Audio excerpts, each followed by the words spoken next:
Okay, this is video 4. It should be the last video. We just talked about the veil, how God tore it, or Christ tore it when he was crucified, when he died on the cross, and how Christianity is about access now and not barriers, and how because of that, I have the privilege of going directly to the throne room.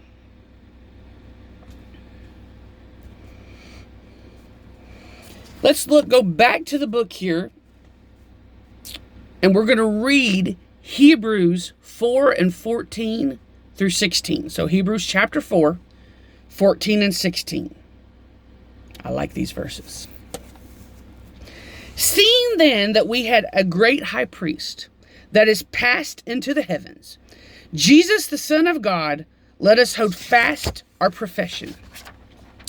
For we have not a high priest which cannot be touched with the feelings of our infirmities, but was in all points tempted, like as we are, yet without sin.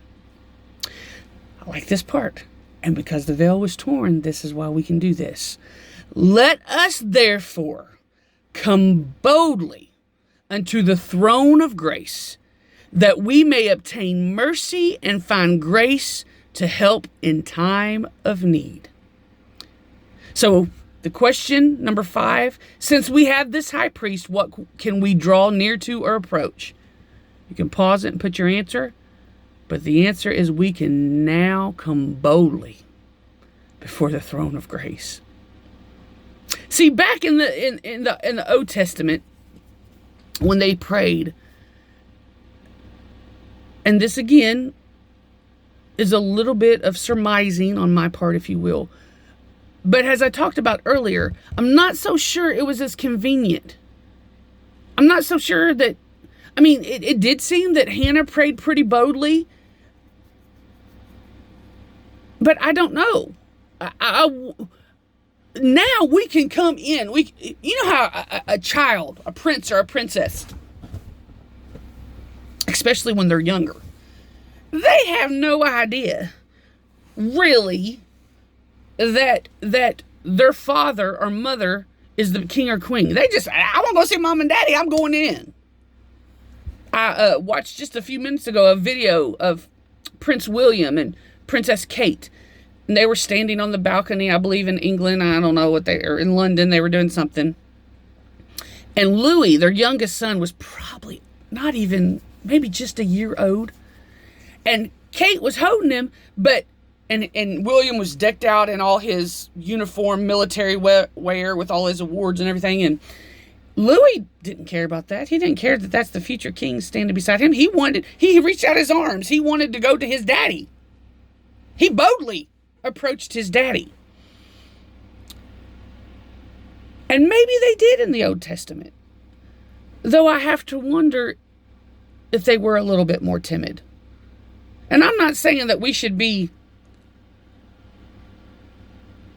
approach in a wrong attitude of boldness. But the Bible, it says right here, let us therefore come boldly unto the throne of grace. That means I can run into my daddy whenever I want. When I have a situation or a problem, it is my privilege to go in and talk to the King of Kings. I don't have to make an appointment. I don't have to bring a gift other than a willing heart. Though I do believe the gift of consecration throughout our life, during our life, throughout our days when we're not actually in active prayer, I do believe our consecration is a gift to God, and he likes it when we bring it. But I don't have to go sacrifice an animal, which I would have such a hard time with probably, and bring the blood as a gift to get into the throne room. I don't have to make an appointment. I don't really even have to knock on the door. I can be like little Prince Louis when he reached out to his daddy, and I can just reach out and say, God, Daddy, hold me for a minute, if you will. That is our privilege. We don't need a high priest like those of the Old Testament. We have Jesus. We can talk to our Father directly. And I'm getting ready to end, but have you ever considered that prayer is a privilege? I can honestly say, until I started teaching these lessons, I don't think I thought of it that way. In fact, it could be said that I took the privilege of prayer for granted. I never considered the fact how hard, if you will, that it might have been to pray to God back thousands of years ago before Jesus came on the scene. I'm used to our mediator. I'm used to just going to my daddy and talking to him. But that really is a privilege because of the death of Christ. And I do believe that we should be comfortable in talking to our Father. But I don't ever want to take it for granted. So I encourage you today, take a moment to thank God for this privilege of prayer.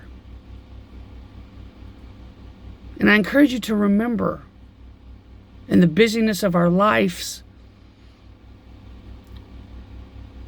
that we have such a great privilege of going to the Master, to the King, to the God of the universe, whenever we want. I have the privilege of prayer. Thank you for listening. Y'all have a good day. We'll see you when we get back.